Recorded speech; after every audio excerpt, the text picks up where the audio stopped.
बना लिया ये चित्र। ये अब इस लवक वाले भाग में याद रखने वाले पॉइंट, एक तो थाइलेकोइड, एक ग्रेनम वाला भाग, एक मैट्रिक्स या क्या बोलते हैं इसको, स्ट्रोमा भी कहते हैं। तो यहां पर इस लवक के अंदर, पर्णहरित के अंदर या हरित लवक में प्रकाश संश्लेषण क्रिया के दौरान दो प्रकार की अभिक्रिया, प्रकाशिक और अप्रकाशिक।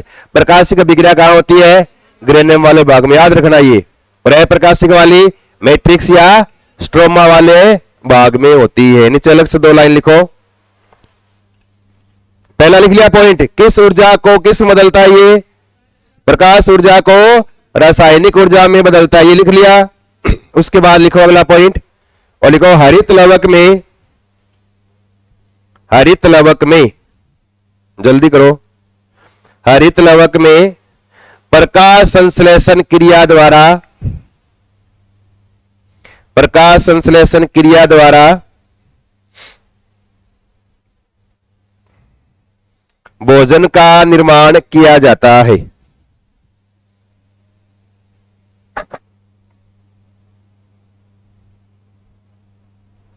भोजन का निर्माण किया जाता है।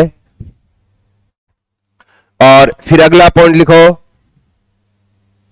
प्रकाश संश्लेषण क्रिया की यानी फोटोसिंथेसिस, प्रकाश संश्लेषण क्रिया की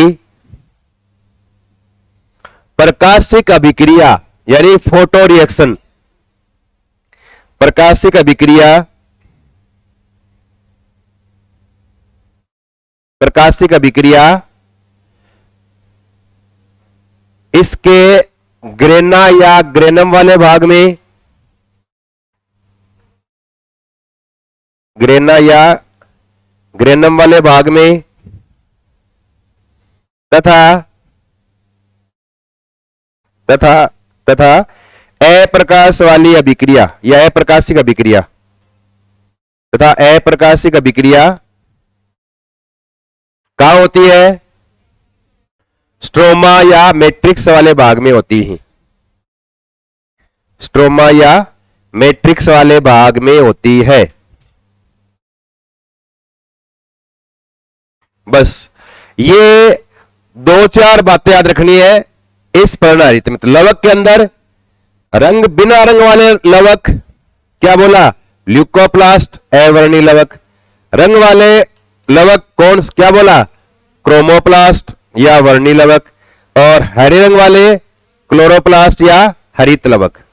अवर्णी भोजन का संचय करेंगे, स्टार्च वाले का नाम अलग है, वसा वाले का नाम अलग, प्रोटीन वाले का नाम अलग, ये 3 नाम याद रखनी है।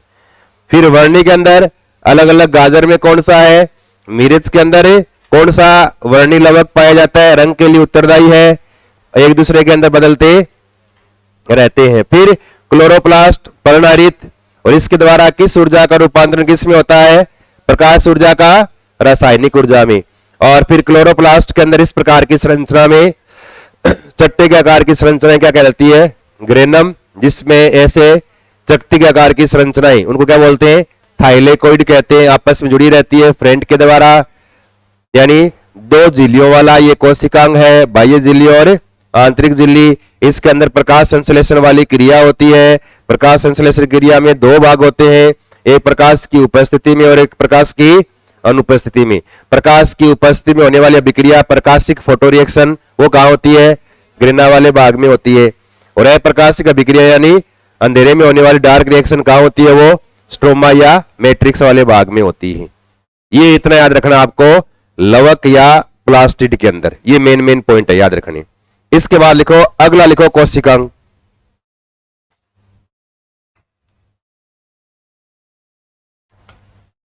अगला लिखो केंद्रक।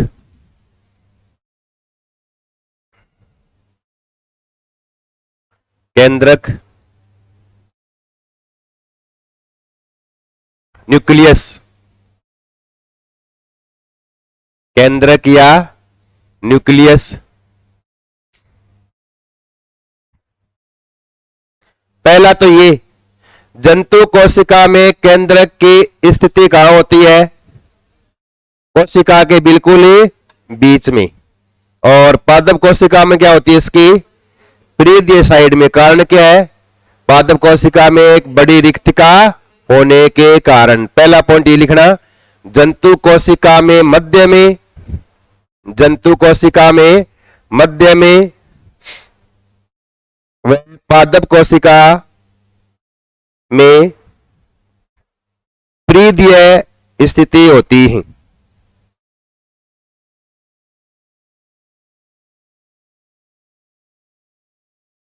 परिधीय स्थिति होती है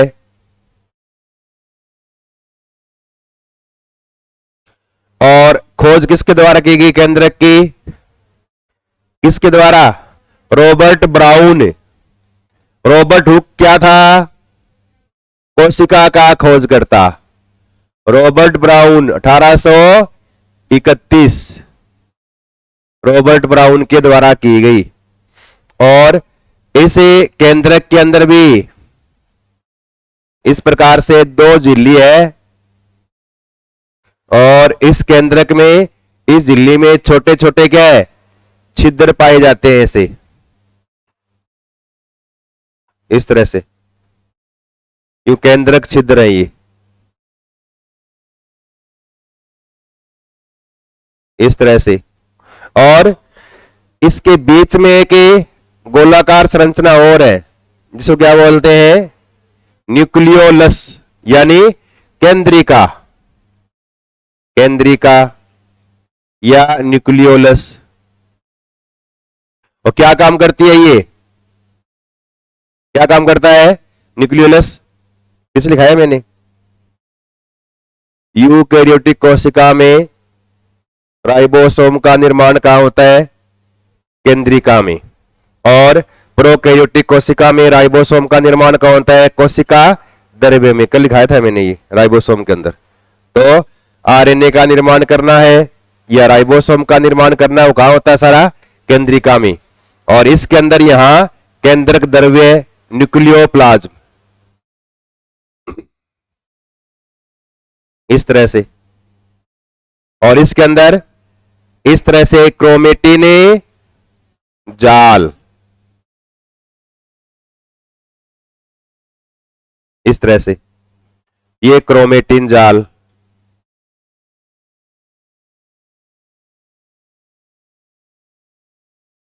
क्रोमेटिन जाल केंद्र के झिल्ली,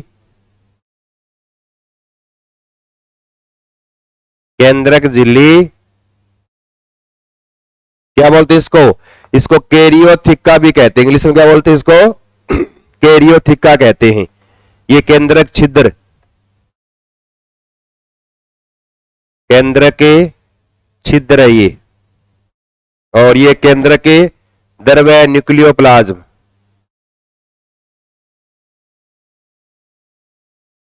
केंद्रक द्रव्य यानी न्यूक्लियोप्लाज्म।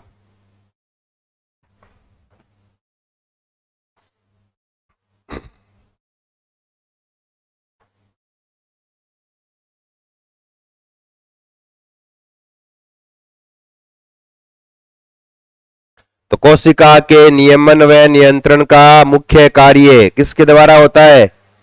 केंद्र की करता है कोशिका का कंट्रोल।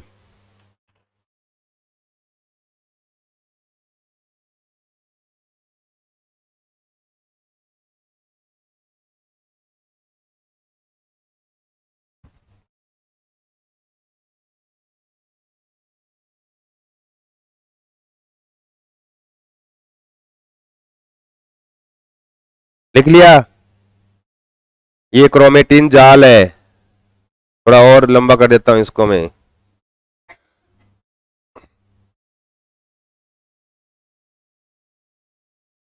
ये कहीं बढ़ा दो, ये कि कोई घूमती रहती है, कोई इसकी स्थिति नहीं है, केंद्र की तरह बीच में नहीं है ये। क्रोमेटिन जाल रहेगा, साइड में हो जाएगी। और कोशिका विभाजन के दौरान इसकी स्थिति फिर बदल जाती है।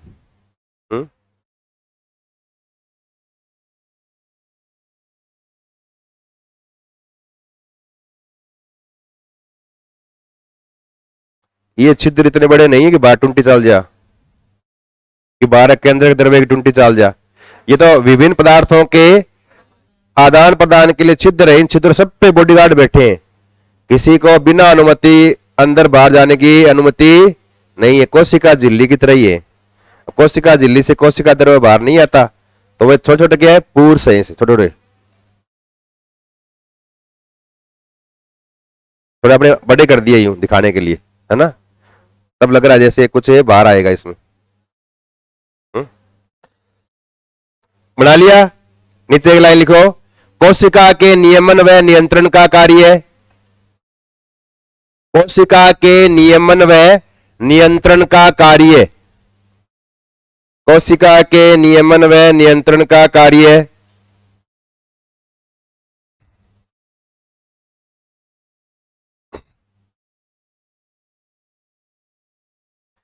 और क्रोमेटिन जाल है, और क्रोमेटिन जाल जो है ना, इसको क्या बोलते हैं, आनुवांशिक पदार्थ। देखो 3 बात पीछे बताई थी मैंने, वापस अब यहां आ गई। आनुवांशिक पदार्थ क्या है, क्रोमेटिन जाल। इसी क्रोमेटिन जाल से आगे क्या बनेंगे, गुणसूत्र बनेंगे। थोड़ा सा हम गुणसूत्र के बारे में 2-4 लाइन लिखेंगे यहां भी, इसके बाद गुणसूत्र। तो गुणसूत्र पे क्या होते हैं, जीन वगैरह। तो 3 बातें, आनुवांशिक पदार्थ क्या है, क्रोमेटिन जाल, आनुवांशिकता का वाहक, आनुवांशिकता का वाहक गुणसूत्र, और आनुवांशिकता की इकाई पिछरीट के अंदर आई थी ये जीन होती है, और आनुवांशिकता की क्रियात्मक इकाई तब सिस्टर्नी नाम आएगा। जीन के अंदर एक भाग कौन सा है, सिस्टर्नी। तो नीचे लिखो, चारों पॉइंट लिखना, और चारों बहुत इंपॉर्टेंट है, इंपॉर्टेंट लगा लो ऐसे 4-5 बार, इस तरह से लगा के लिखो। पहला पॉइंट लिखो, आनुवांशिक पदार्थ,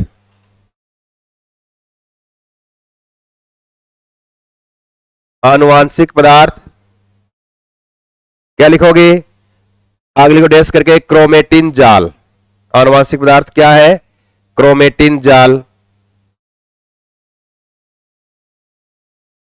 फिर अगला लिखो, आनुवांशिकता का वाहक, आनुवांशिकता का वाहक, आनुवांशिकता का वाहक क्या आएगा, गुणसूत्र। आनुवांशिकता का वाहक लिखो, गुणसूत्र। फिर लिखो अगला, आनुवांशिकता की इकाई, आनुवांशिकता की इकाई किसका नाम आएगा, जीन। आनुवांशिकता की इकाई जीन। और फिर एक और लिखो, आनुवांशिकता की क्रियात्मक इकाई, आनुवांशिकता की क्रियात्मक इकाई,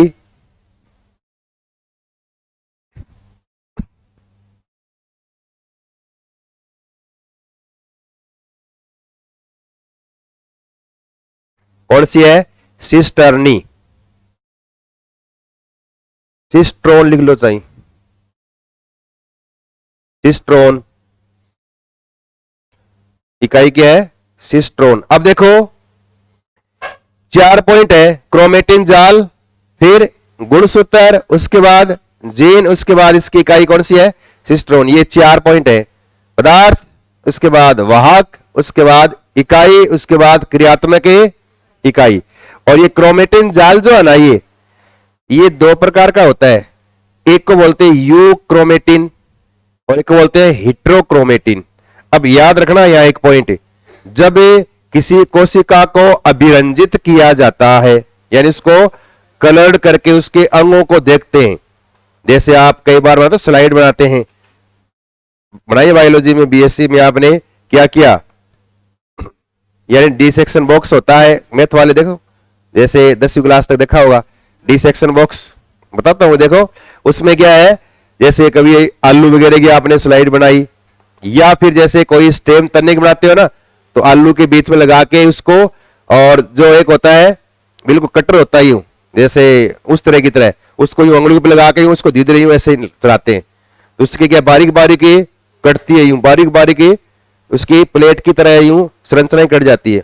उनको क्या पानी में डाल लेते हैं, इतना बड़ा क्या पेट्री डिश होता है, क्या होता है पेट्री डिश, कांच की ऐसे यूं प्याली सी, उसको पेट्री डिश बोलते हैं बायोलॉजी में। उसके में डाल देते हैं, डालने के बाद उसमें जो सबसे पतली पतली होती है उनको छाट लेते हैं, और उसमें डालते हैं फिर सेफ्रेनिन, लाल रंग का एक रंजक होता है सेफ्रेनिन, वो डालते हैं। और सेफ्रेनिन डालोगे ना, डाल के उसमें छोटा सा बुरुश सिलाते हैं, डालोगे तो वो जो काटेन संरचनाएं वो क्या है, हल्के से लाल रंग में क्या हो जाएगी, अभिरंजित हो जाएगी। फिर उसमें बाहर निकालेंगे, थोड़ा सा उसको सुखा लेंगे, उसके बाद इस तरह से स्लाइड, कांच वाली स्लाइड लेके उसके ऊपर रखी, उसको यूं रख के, इतनी बड़ी गोल गोल आती है कांच की एक पत्ती सी, यूं कवर स्लिप बोलते हैं, है ना। अब ये डाल के इसके ऊपर डालेंगे थोड़ी सी ग्लिसरीन की एक बूंद, यूं डाल दी, वो डाल दी ग्लिसरीन के ऊपर। डालने के बाद इस कवर स्लिप को इस साइड से यूं लगा के टच करके ऐसे रख दोगे तो नीचे अंदर की हवा आ जाएगी। साइड से लगा के इसको छोड़ते धीरे, छोड़ेंगे ऐसे ना, इधर यूं जाएगी नीचे, तो यहां साइड से हवा वगैरह इधर साइड निकल जाएगी सारी, इसके ऊपर चिपका देंगे। इसके नीचे ये आ गई स्लाइड, देखिए आपने 10वीं क्लास तक वो कि तन्ने की स्लाइड है, कोई कोशिका की स्लाइड है, देखा माइक्रोस्कोप में लगा के 10वीं क्लास तक देखा होगा कभी आपने, प्राइवेट स्कूल में पढ़ा है तो नहीं देखा होगा, है ना। गवर्नमेंट में जरूर कुछ लैब वगैरह सामान मिल जाता है, प्राइवेट स्कूल में जितना 10-12वीं क्लास की लैब में मिलता है उतना 10वीं क्लास में गवर्नमेंट स्कूल में मिल जाता है उतना सामान। तो वो लगा के ये बन गई स्लाइड, उस स्लाइड को फिर लगाते हैं माइक्रोस्कोप के नीचे, तो ये कोशिकांग जो है ना उस सेफ्रेनिन से क्या अलग अलग क्या हो जाएंगे, अभिरंजित हो जाएंगे, कुछ कम कुछ ज्यादा। तो यहां पर जो केंद्रक वाला भाग है ना, उस केंद्रक वाले भाग में क्रोमेटिन जाल जो है, इसके दो नाम है, यूक्रोमेटिन और हिट्रोक्रोमेटिन।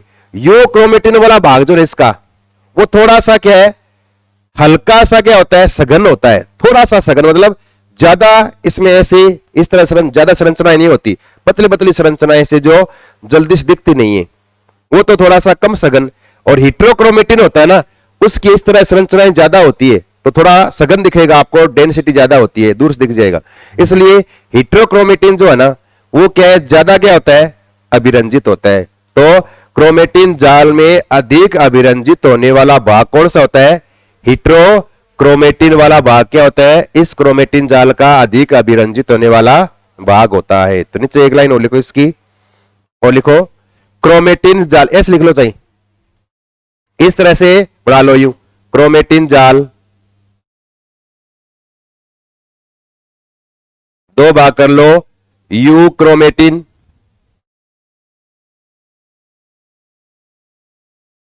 और एक लिख लो हिट्रोक्रोमेटिन।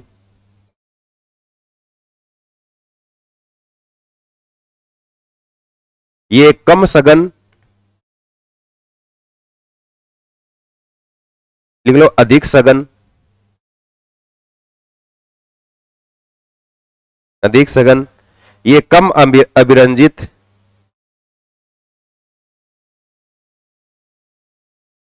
और ये लिख लो अधिक अभिरंजित।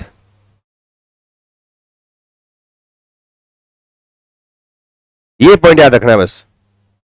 क्रोमेटिन जाल का अधिक अभिरंजित होने वाला भाग कौन सा होता है, हिट्रोक्रोमेटिन होता है। देखिए लिख रहा क्या,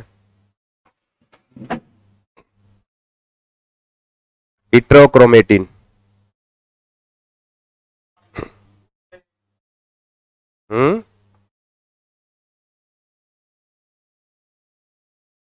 हिट्रो मतलब होता है कि विश्वमांगी बोलती है इसको, है ना, जो दिख जाए आराम से।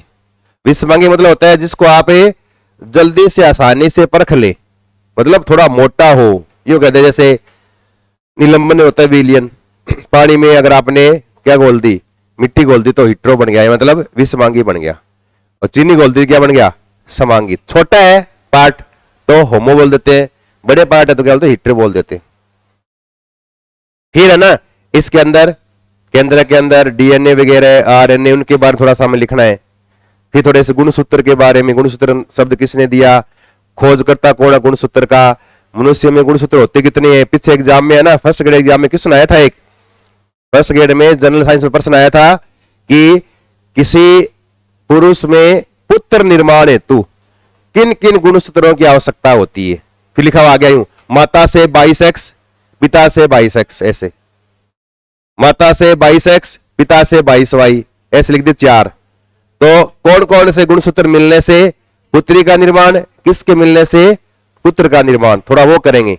और फिर थोड़ा सा डीएनए, उनकी स्ट्रक्चर वगैरह बारे में, कौन कौन से क्षारक वगैरह होते हैं उनके थोड़े नाम लिखने हैं, ये कल लिखाएंगे ना।